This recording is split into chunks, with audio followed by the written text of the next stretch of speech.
Sorry, I don't know why. Yeah, I don't know why to. You there? Yeah, that's fine. Just do that. No, this is like a kind of not 100%, you know. So it glitches You can in and see out. me? Yeah, I can Or see no? you. You're live. Okay. Okay, so you can find my podcast on Spotify, on Apple Podcasts, Google Play, and on Radio Public. And I also have a Patreon account at patreon.com/PerkyPerspectives. So become a patron. Help me out. But yeah. I had oh yeah, that's the one I had, was able to like send you a little money here and there, like you can promote it and like support, like literally support people. Like people need money to do their stuff, people. Y'all understand? Yeah. What's what? And that's how people grow. There's some people. Was that a dinosaur? I'm like, Dobry, what? really, Dobry? Really? Like, what are you talking about? Well, I don't know. Your friends are funny. Anyway.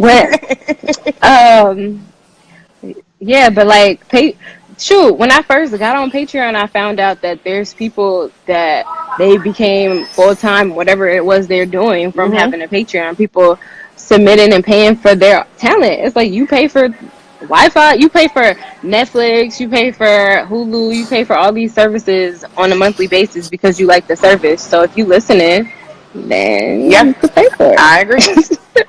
I totally agree. All right, cool. So let's get into it. I've been talking about, you know, just like in general, just be Black Lives Matter. I mean, that's on my hair. It's kind of like this too. It all fits the vibe of the conversation. And I love it too. I'm going to Trinidad, so I'm like, whatever. Like hashtag I'm free. I saw the suitcase too, baby. Vacation with the shared suitcase with your hubby.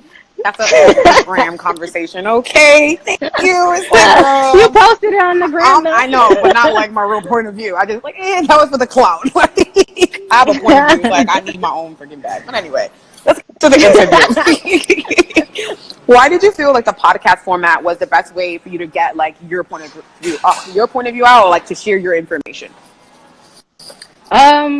I always felt that talking was one of my stronger suits. So it just kind of naturally pushed me towards that. I don't know. It's weird because I started off as an athlete and I thought that was going to be the way I share my message. Right. But it's like, no, my body is not my talent. Like that starts to get older and it starts to break down, but your voice is going to be there. And the more you work at it, it's like a muscle. So I just decided that podcast was the best for me. And then I'm a social worker, so it kind of blends naturally. Like I already am pretty good with speaking like to people and that whole kind of thing. Yeah. Yeah. And I admire oration. Like I admire people who can stand before people and get their message across. Yeah. So it's good. Cool. Okay. How many people have you interviewed so far? Is like a long process to pick someone, or is it just like kind of like how I do with my show, like let's just do it? I've interviewed around 12 people for the actual episodes, and then at events, I think it's like 50 plus. She also doesn't recently. She doesn't do any like presentation, like she don't present nothing. So it's like I don't want to talk about it, but I don't know how. So what's to clarify, it's not a segment. It's a it's its own like series. Okay. It's just because I'm a solo host, I put that one a little bit on hold so I can find more people. But Mimosa is going to be the first one for the next season on that one. So Mimosa. But the period. So that's actually like a good story behind that for me, because it's different. It's levels to it.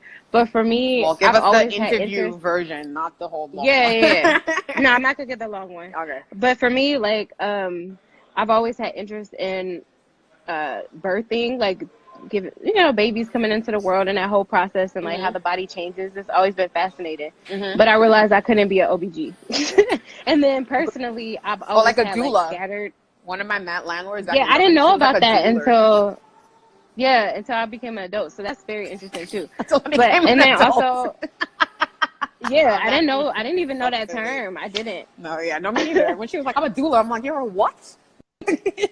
Right. But there's something different about this experience. Yeah. And so when I finally got the podcast and I started seeing like the need for the platform, the need for women to be expressive of their bodies, their struggles, their triumphs, whatever, I was like, okay, here we go. Like, love, period. We gonna Right. love ourselves regardless of the blood, the Right. cramps, whatever. Right. And we not gonna be ashamed to talk about it. We not gonna hide our tampons when we go into the bathroom, and we not gonna hush hush when men are around. Like, this is something we deal with every month. If you bless, because I don't get mine every month, but every month or whatever. Like, so it's real life. Yeah. It's real life. Okay, cool. I'm down. I support it. I'm down. Let me know however you can. I can help you, girl, because I think it's another form of female empowerment, wokeness, us bringing everything that's sexual about us to the forefront, the conversations, because they're obviously trying to silence all the girls out here. So, yeah, that's cool. Mm-hmm. Do you consider yourself like so do you consider yourself a business owner, a creative, or entrepreneur? All of them. Okay, why? But this owner, I feel like came last. I feel like I was a entrepreneur first because I knew I wanted to build and like have something to pass on to generations that's positive. So I feel like that came first. I feel like as I started to embrace myself more and love myself more, the creativity started to flow out more. And then